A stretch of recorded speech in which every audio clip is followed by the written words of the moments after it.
Thank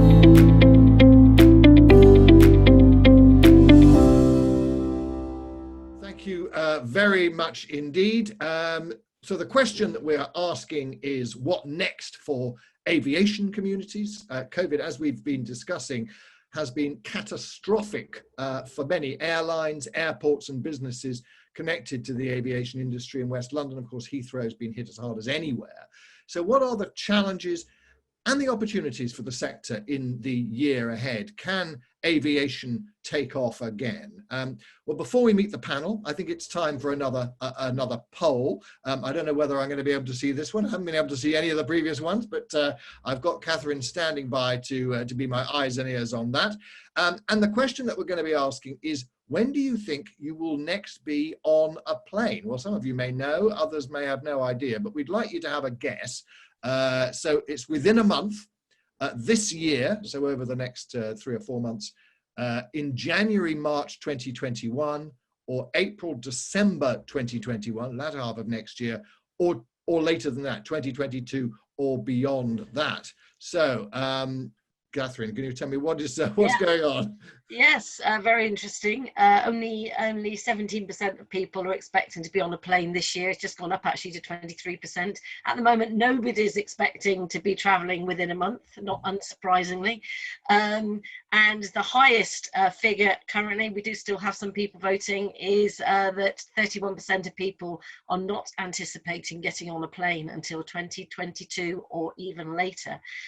So 31% currently on that one. And the rest of you are, well, you're actually joint. 23% of you think Jan to March 21, and April to December 21, another 23%. So overall, 23% saying 2021 is going to be the year, but with 31% of people, the highest number, not anticipating this until next year. So back to you, Mark. I mean, it's going to be clearly a very challenging time for the aviation industry. And one wonders whether actually we will ever fly quite the way that we did in the past in the future.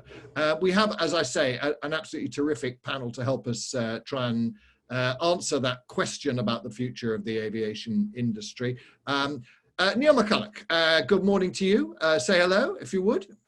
Hi, how are you? Hello, Neil is the Associate Director in the Cities and Regions team at the consultancy Oxford Economics. Niall Bolger. Niall, would you like to say good morning? Oh, you're on mute, but we can see you saying good morning. That's fine. That's fine.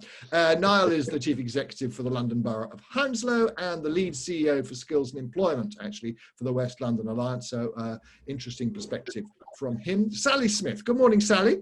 Hello, good morning. Hi, Sally is the Chief Operating Officer at the Hounslow Chamber of Commerce. Tracy Orst. Hello, Tracy. Hello, good morning. Tracy is the principal at West Thames College, and we've been talking quite a lot already this morning about the importance of training and skills and having, you know, a sort of generation of people who are going to be with having the right skills for the future. And the last member of our panel, Paul Weston. Good morning, Paul. Hi, good morning, Mark.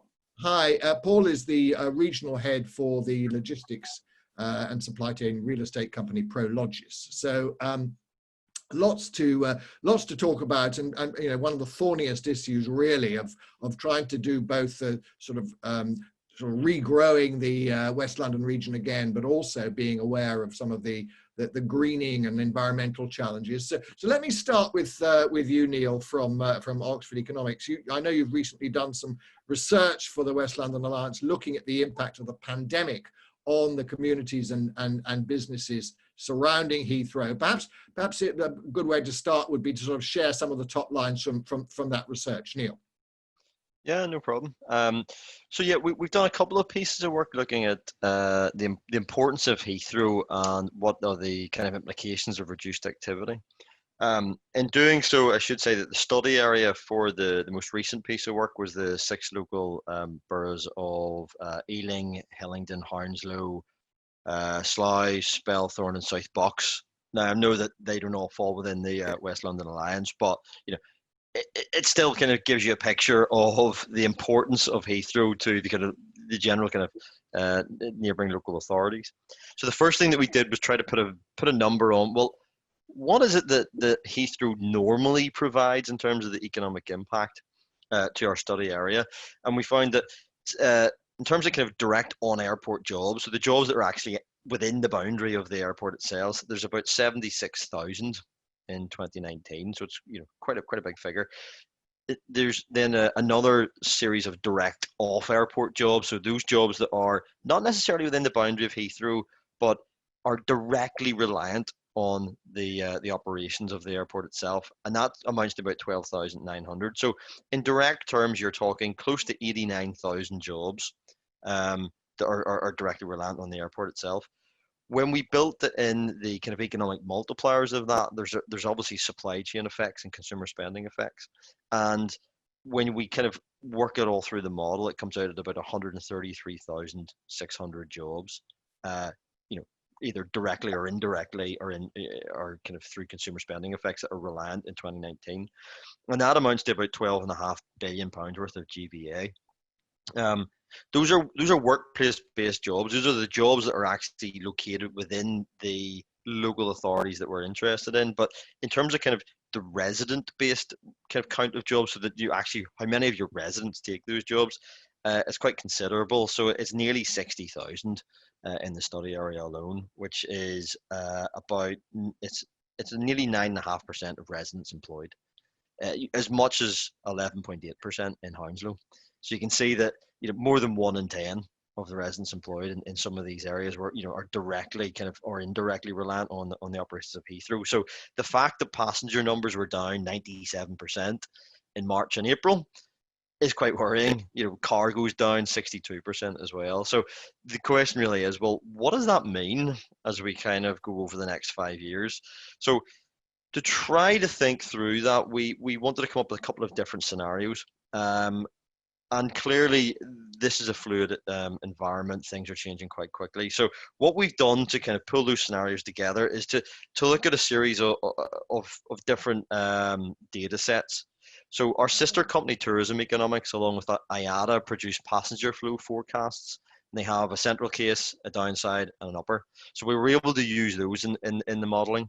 We were able to draw on our own local authority forecasts and trade forecasts as well to kind of get a sense of what's happening on the ground within the local authorities and what's happening with kind of trade demand, so we can feed that into cargo. And also British Airways, Virgin, EasyJet, Ryanair, they're all coming out with different announcements about what they want to do in terms of cutting jobs. But typically speaking, they're all kind of coming out with a message of around 30% cuts to workforce numbers. So we've run those through in terms of kind of central, a downside and an upside scenario. And I know that I don't have much time to go through them in detail, but I'll give you some of the headline numbers.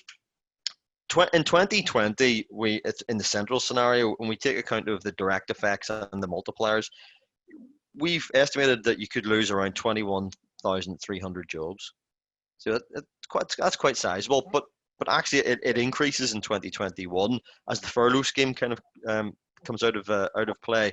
Now, at the time when we were modelling this, we didn't know whether or not the Chancellor was going to come through with another version of it, so that hasn't been taken account of. This is just at the time assuming that it was taken away in October, so that it's kind of kept the employment levels artificially high, if you like, in 2020. So in 2021, in the central scenario, we had a loss of 37,000 jobs. So that's about nearly a loss of a quarter of the activity that was reliant on Heathrow. It's worth about 4 billion to the GVA of the local economy.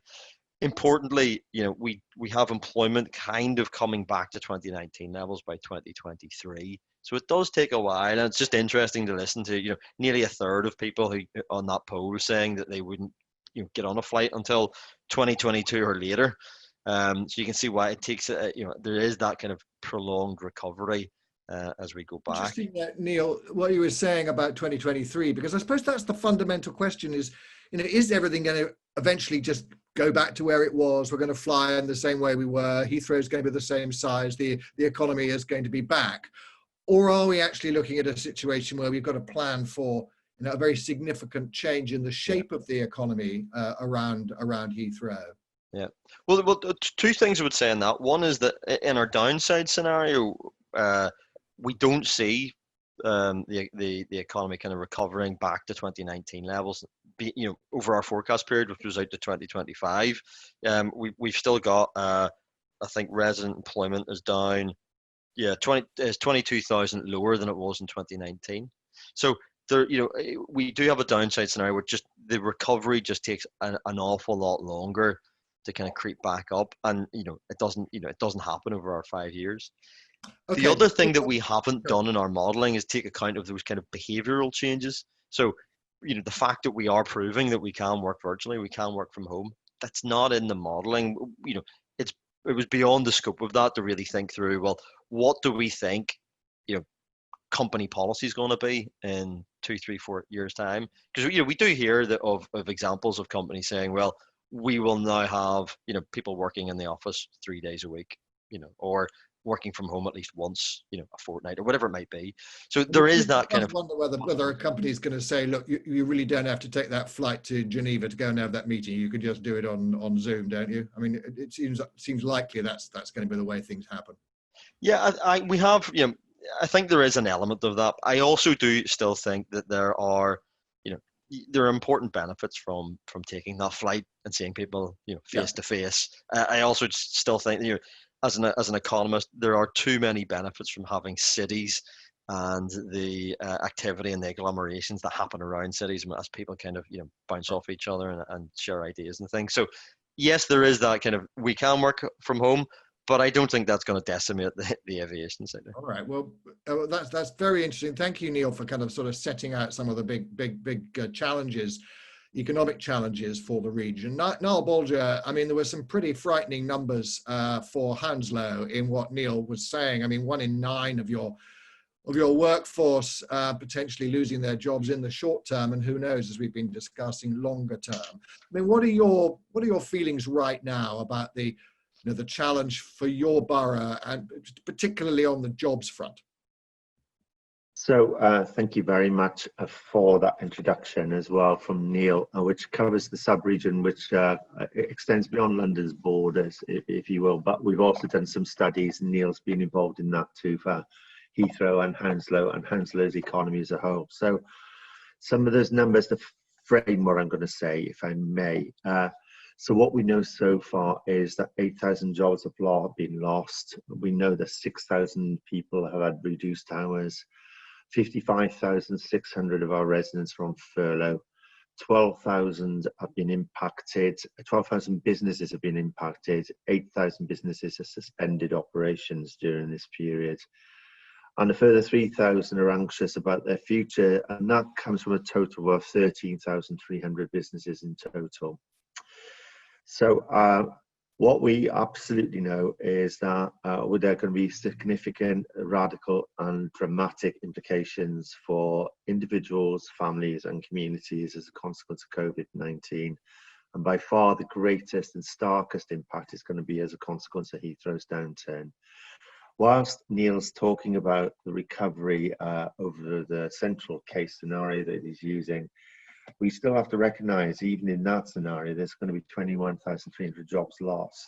Along with it, we also have the impact and effects, which are differential, according to the studies and the analysis we've undertaken, on particular parts of our community as well. So what we're beginning to see in reality, as well as in terms of projections, is there's an adverse impact and concentration impact in particular parts of our borough, which are related to those areas where there are already high levels of deprivation, but also where there's impacts and differential impacts on BAME communities and women in particular, but also younger people and 50 plus individuals. And some of those individuals who are older would probably have never had any experience of unemployment.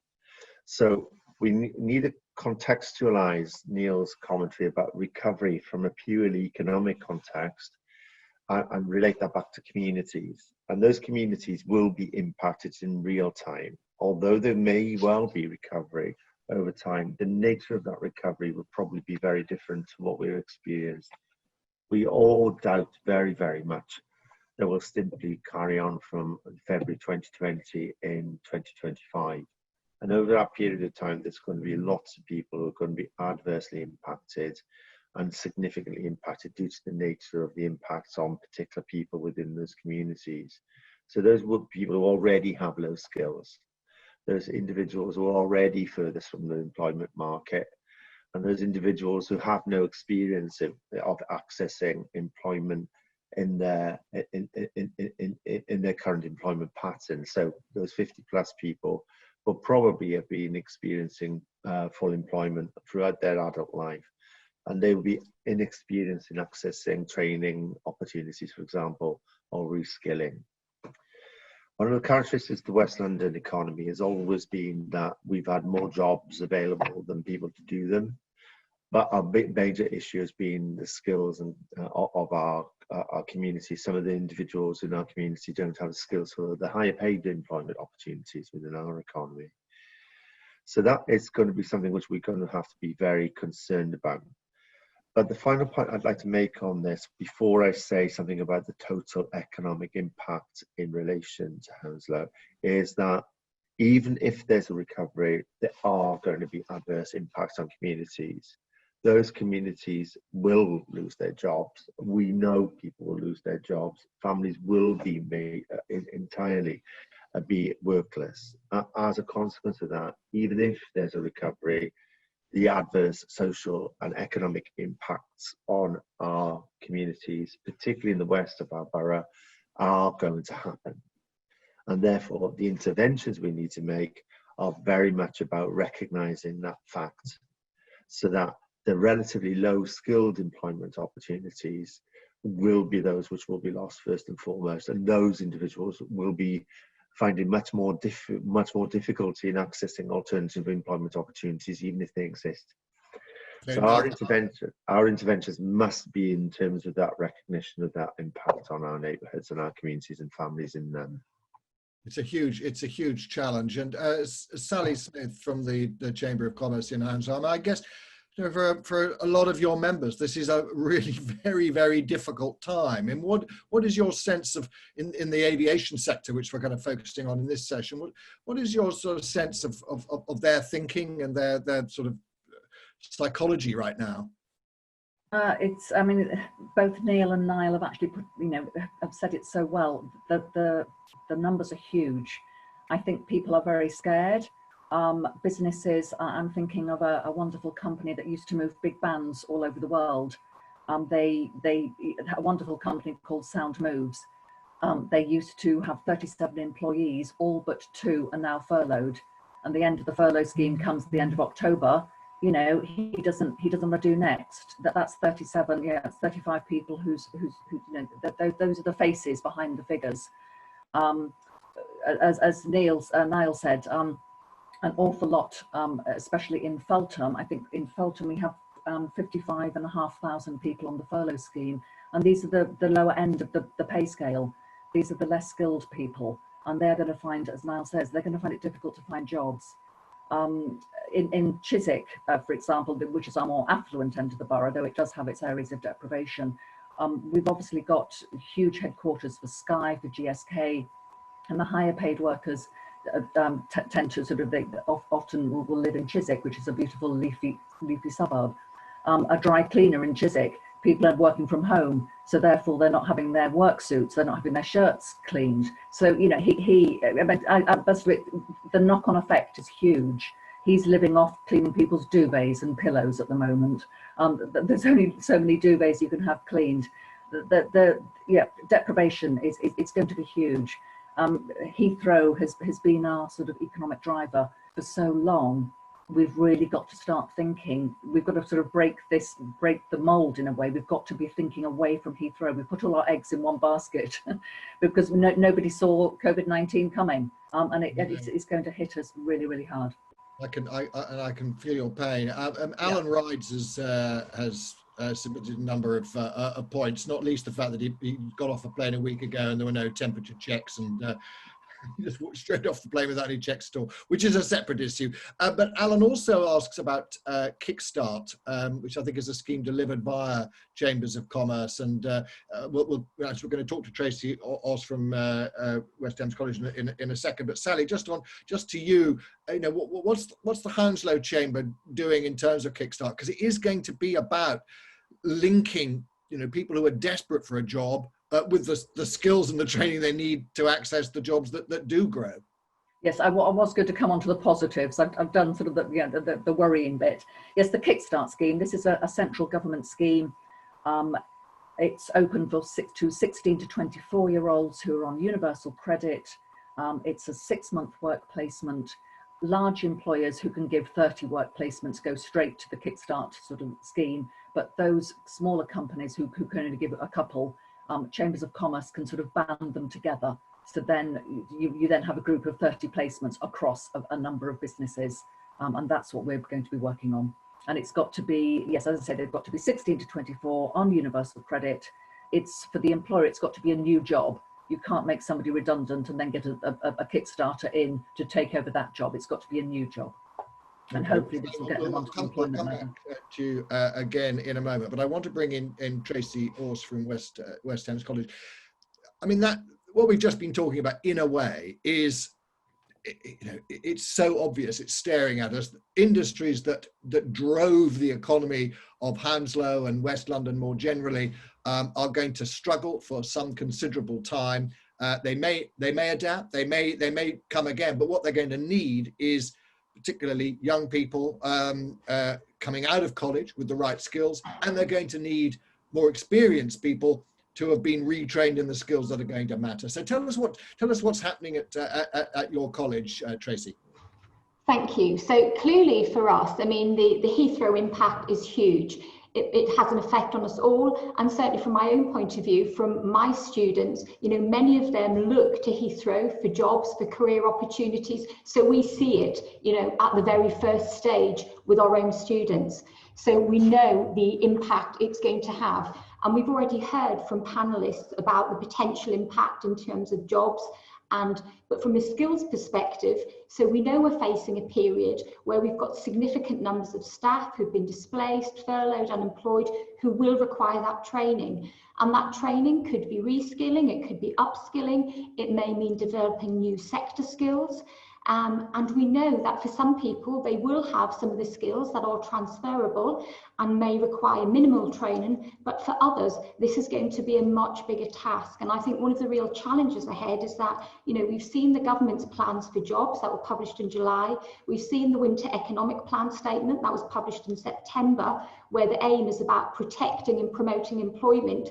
But what there's an absolute need for is action on skills. It's got to be a skills-led recovery. We've seen, the decrease in the number of apprenticeships, and some sectors have been, particularly impacted by this. And, in the instance of my college, logistics is one of those areas where we do a lot of apprenticeships in logistics. And we know that this is likely to get worse as the job retention scheme comes to an end. But at the same time, we've also got some of those growth sectors where we've got the rising job vacancies, whether that's health, construction, digital, the green economy.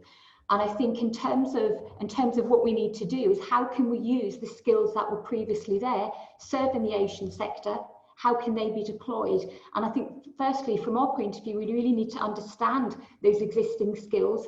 Which of those skills are transferable? Where are the skills gaps that are aligned to the job opportunities? And we also need to remember this is not a one-size-fits-all. We've got some, as we've heard panelists already referring to, who are really far away from that job market and will need quite intensive training and skills. And then we've got others who are much closer to that. But I think as part of this, we shouldn't lose sight of the kind of wider skills piece, because we know that we've seen during this period, people suffering with confidence, with skills around their resilience, around their well-being. And we've seen this widening gap, between existing and social class divisions. So in terms of the college's perspective and the things that we're doing, so we already offer a lot in terms of skills and some of that essential wraparound support in terms of careers advice and guidance. So we're already delivering pre-employment programs, which can be, some of them are short term, some of them are longer term, focusing on employability skills. We have some targeted work that we do around specific sectors, and particularly in Hounslow, where the college is based, there's a real focus on ESOL. We've done a lot over recent months around digital skills, and that's going to continue. But it's also looking at some of those technical skills and the sector specific skills. So one of the things that we're doing at the moment, for example, is as part of the government's Kickstart scheme, there's a need for an increased number of work coaches. And one of the things that we're doing to bring that together is delivering a sector-based work academy for the civil service. So preparing people for those jobs that we know are there at present. So I think in terms of next steps, it's really a case of looking at how we work with our community, with our businesses, because we need to make sure that we are collaborating, and that through this process of a skills-led recovery, we're not leaving anyone behind, but it's about bringing those opportunities together to make sure that we know where the skills gaps are, we know where the job opportunities are, and actually working together, we can provide the skills to be able to support people to get into those jobs. And I mean across all levels, so not just at the lower end, but actually some of those higher level skills too. And that's interesting. So when you have a student perhaps who's not particularly academic, but is, you know, and perhaps have thought about going into a job directly linked to Heathrow, and you know, what kind of advice would you give that person right now?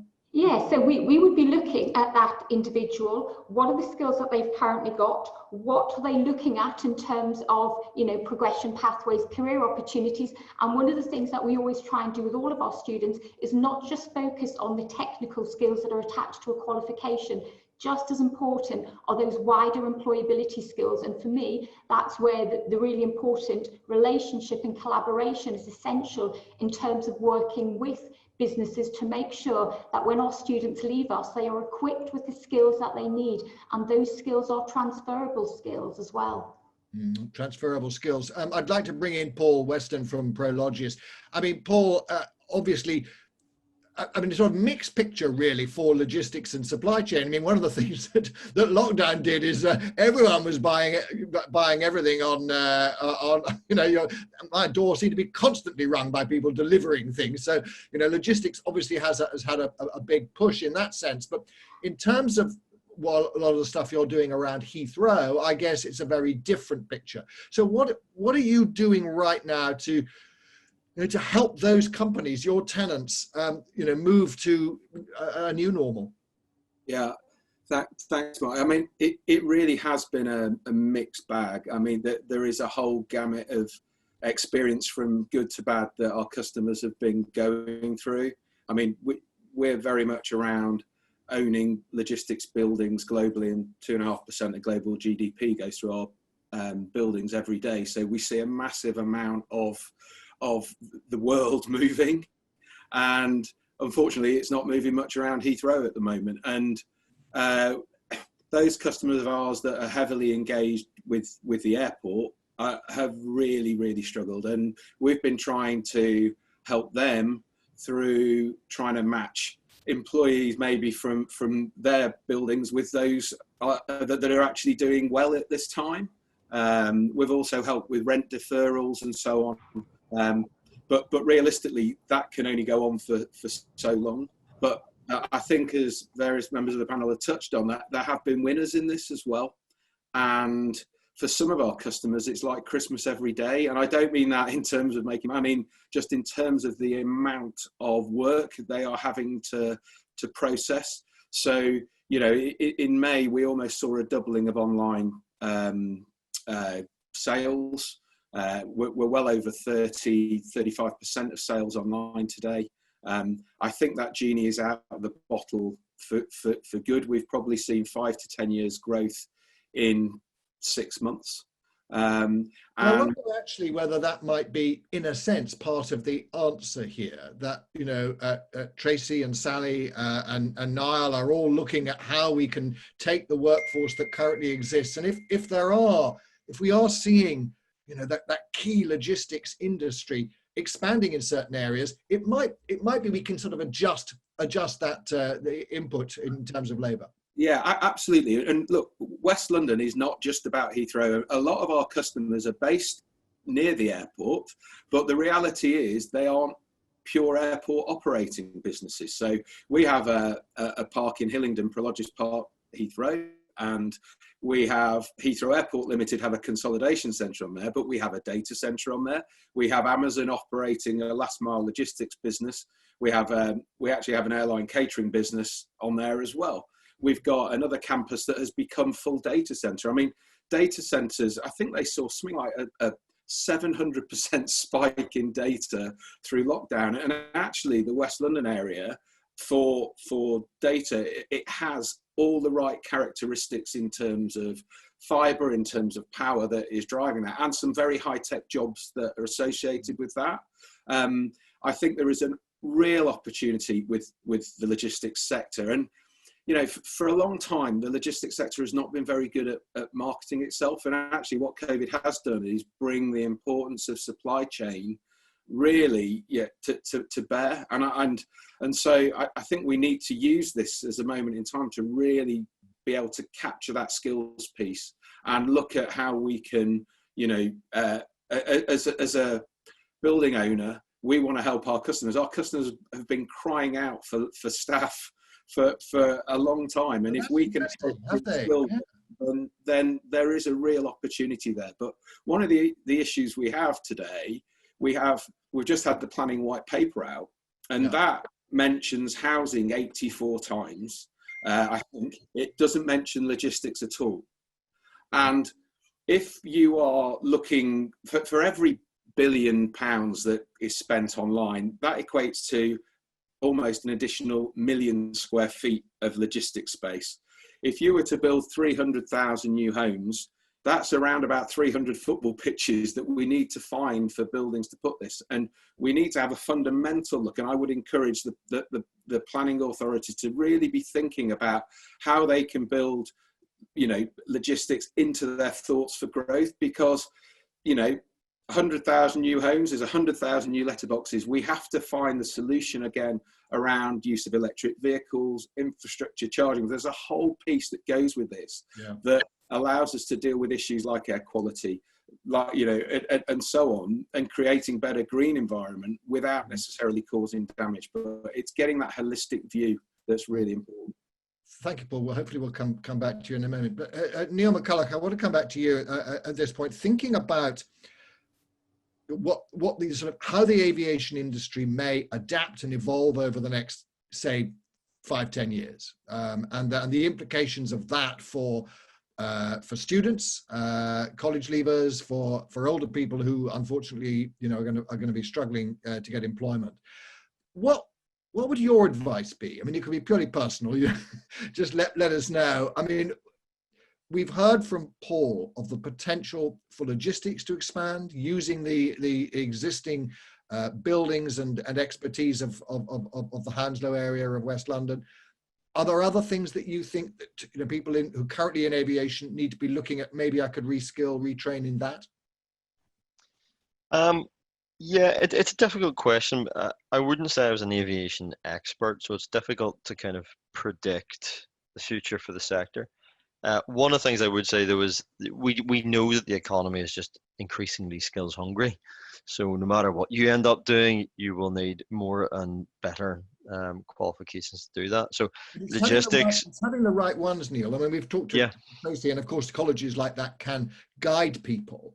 But in a way, we almost need, it feels to me, is we almost need a sort of national kind of collective think about, where do you want to, I can see Niall Bolger there. Niall, do you want to come in on this one? Because I do think this is such a key moment in our history. We've got obviously the sort of post-COVID recovery. We've also got Brexit coming down the line. We're seeing new technology. We're seeing, all the advances in that. For any young person, I've got kids leaving university. What is your thinking in terms of how a borough like Hounslow should be thinking about these problems? So it's a very, very important question, and Paul gives a hint to that about the fact that we need to match skills with demand. That's the first thing. We also have to think about the future industries, the ones which we need to skill up for, which are emerging. And it does represent a huge opportunity. And the Build and Recover plan sets out some of those solutions, which have hopefully been distributed to all the participants on today's conference.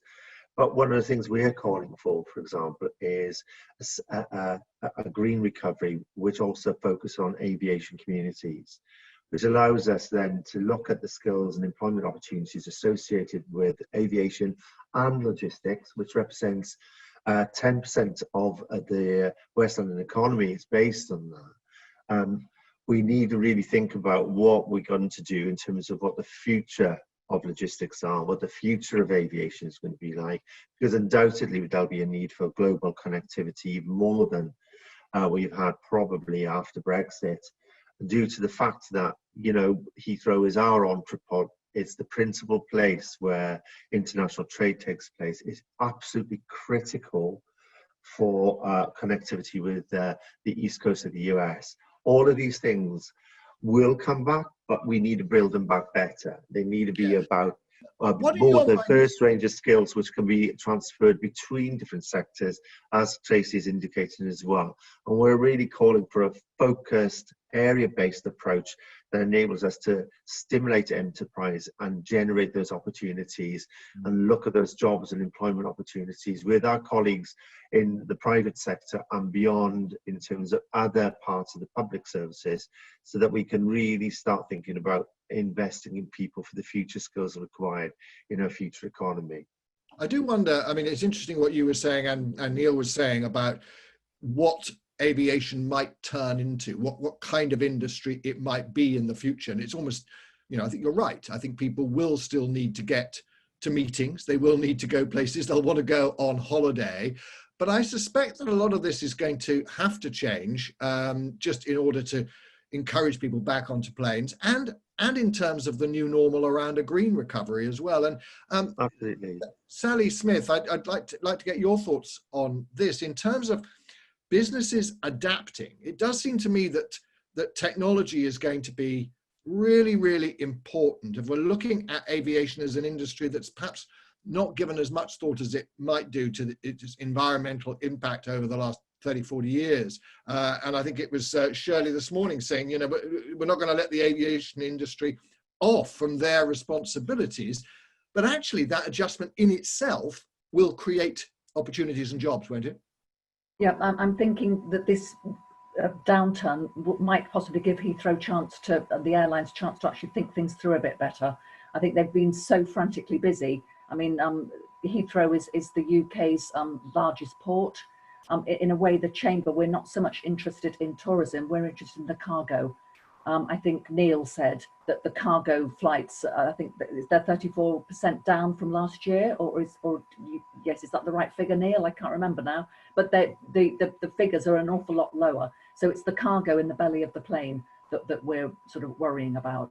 And with the restriction on flights, that cargo's not getting to the places it needs to get to. But I think also, Sally, I'm wondering also about companies who have sort of traditionally worked with the big carbon footprint of Heathrow, and as the airport itself changes, we look to new ways of flying aircraft. You know, are we looking at electric planes? Are we looking at other ways of moving people through the air in a way that feels, you know, both safe and sustainable? That actually an area like Heathrow could become a real nest for those kind of innovative industries, wouldn't it? That would be absolutely terrific. Is it Dyson who's planning this hydrogen plane? I think I read about. You know, yeah, these are ideas which need to be processed. Heathrow can't. I mean, there's talk of expansion as well, which I think has sort of rather been kicked into the long grass at the moment. But I mean, that would be a way of actually getting some more jobs and apprenticeships out there. But the things have to be done sustainably, and that's the worry. We're all enjoying the quieter skies, but we're not enjoying the downturn in the economy. So that's the dichotomy we've got to solve. You know, that's exactly the challenge, Tracy. In terms of the opportunities that, you know, our move to a new normal that is greener and does help us towards net zero and so on. what are you saying to your students at the college? Just in terms of the opportunities, I can just pick up a couple of things. One of them is going back to an earlier point that Paul made about aspects of logistics actually seeing some significant growth during this period.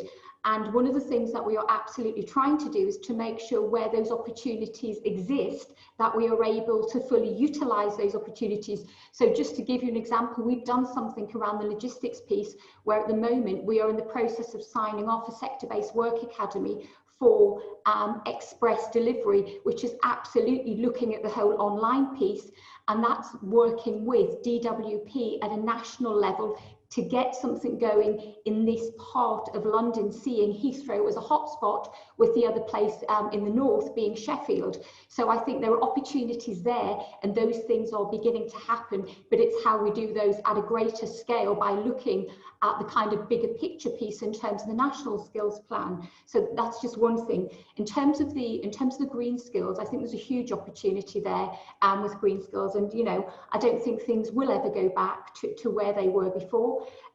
You know, the green agenda has been there for some time, but it's a real opportunity now to maximise on this.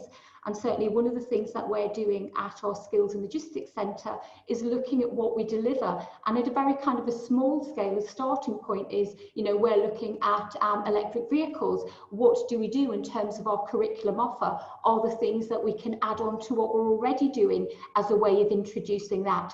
But it's, and that's fine as a kind of small step, but it's looking at where those opportunities are. And certainly one of the things, the discussions I was having just last week with the other West London principals, is there is a green skills competition coming up, and as West London colleges we are looking at collaborating on that to see what we can do to move that agenda forward, because there's a real opportunity with green skills. So we're trying to do it both at a very local level, but also looking at what you can do to upscale that in the wider region, but it's also got to align with, you know, what's happening nationally as well. Thank you, Tracy. And I want to pick up actually at a point you were making on the logistics side with Paul Weston. You mentioned, Paul, the planning white paper and the absence of focus on well, industrial buildings generally, but logistics buildings in particular. And I wondered, you know, obviously that the WLA has a certain amount of oomph behind it. It can get ministers to listen. It is a white paper, so you know they should be in listening mode. What would your message be to the boroughs who are perhaps involved in this discussion in terms of what the message that they should be trying to get through to ministers right now? Yeah, I think it's really important as online grows, as the demand for parcel delivery and everything else grows. We've got to make sure we're not choking London out of just assuming that we should stick everything outside of London is a massive issue, because you've still got to bring it in. The only solution to this is having logistics locations close to the customers, close to the people that want it, but where we can manage delivery by electric vehicles. That is the most sustainable way to do this. So I would, you know, ask the councils, you know, we are very happy to be involved in any working group, any party. We've been doing a lot of work around multi-storey buildings, multi-level buildings, how we can make better use of land, how we can make better use of vehicle movements and so on. But yeah, it would be that piece. It's around making sure you are providing land. And look, this can be previously used industrial land. Just don't let it all go to housing. It needs to be a balance on this sort of thing. We've lost too much land in London to that at this stage. Yeah, Niall, I mean, I guess this is probably something you're thinking about a lot. You know, if there is an opportunity for expansion, if the aviation industry does contract as we've been discussing, you know, are you aware of the demands of the sort of last mile delivery logistics people and factoring that in? Yeah, we absolutely are. And we, in my own borough's own recovery work, we've identified that as a key project that we need to get engaged with our colleagues in the logistics sector to look at ways in which we can minimise the environmental consequences of delivering such a large number of goods. And importantly, that number that's just been said, about 5 to 10 years growth on online retail in a matter of 6 months is an amazing fact, which we need to adapt and adjust to quickly. The point about the planning white paper is also really interesting, since as Paul's indicated, 83 mentions of housing gives a sort of indication of the focus of government at the moment. But nevertheless, people still need work, they still need jobs, they still need to be employed. And we absolutely are thinking about what we do in terms of integrated job skills and employment, as well as housing. And as part of our Golden Mile area review for our local plan, as well as the Western Borough review, we do recognise that. We absolutely recognise the fact that people want to live as close as possible to, and that's probably a trend that's going to continue, to where they work, and that's something which we need to really reflect in terms of the future world of work as well. But the point about working closely with industry is incredibly important to reshape and reconfigure. And Paul, my offer now is please get in touch and we can talk about those plans further. Well, and that is absolutely reflected in also in our recovery plan too. Excellent, thank you. Neil, I'm just trying to think about, the conversation has inevitably, I suppose, moved on to thinking less about aviation specifically and more about the industries and the businesses that can move into to replace some of that. And from your experience looking at cities and regions across the piece, I mean, are we in the right area? Is it going to be about logistics? Is it going to be about technology and that kind of thing? Are those the areas that people should be focusing on?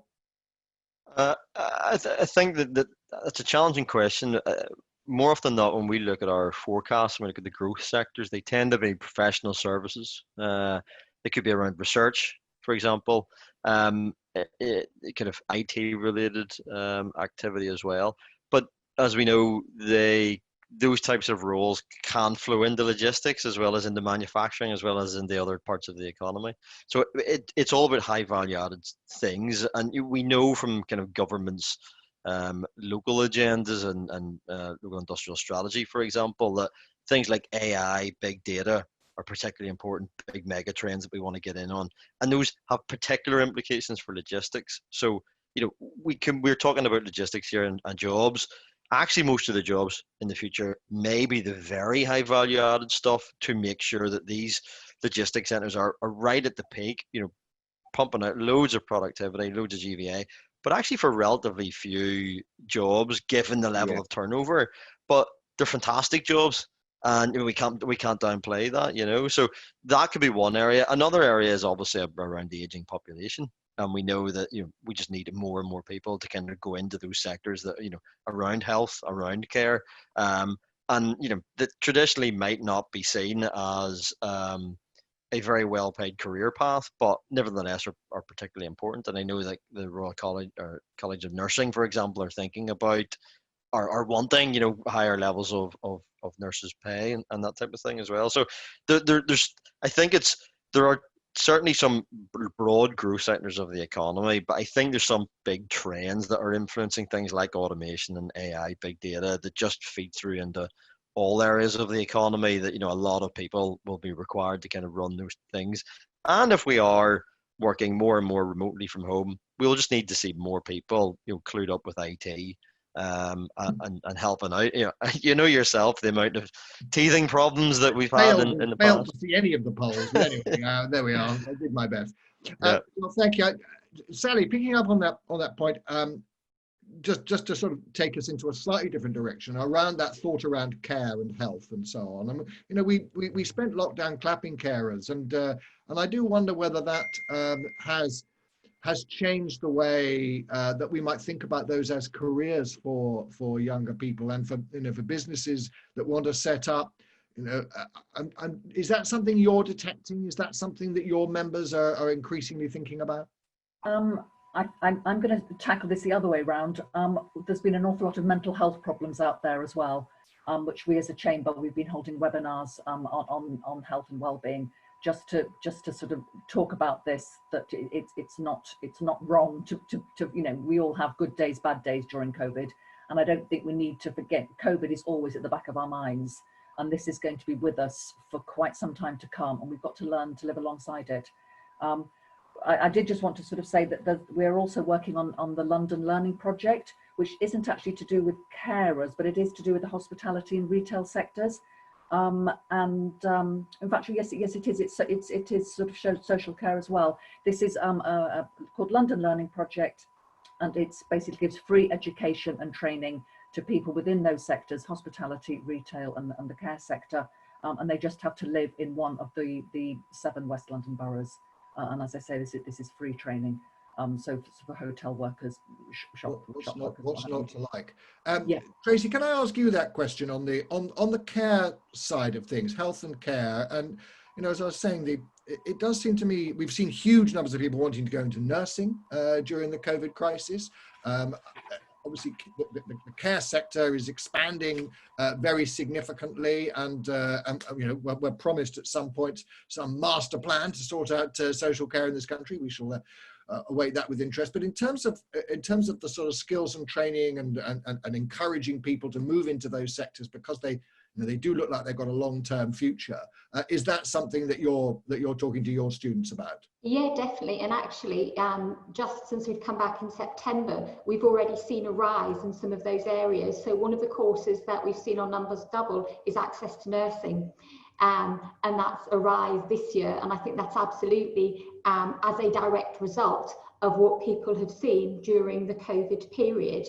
So it certainly is something that we will continue to do.